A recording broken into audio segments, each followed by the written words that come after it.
You ask Tiger to solve. This deals with linear equations with one unknown.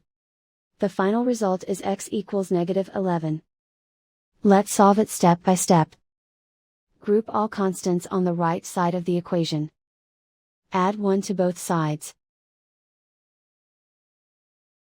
Simplify the arithmetic.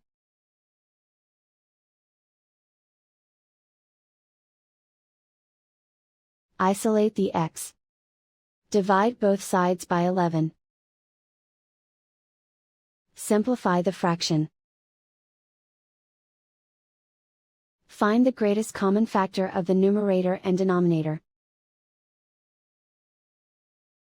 Factor out and cancel the greatest common factor. And so the final result is x equals -11.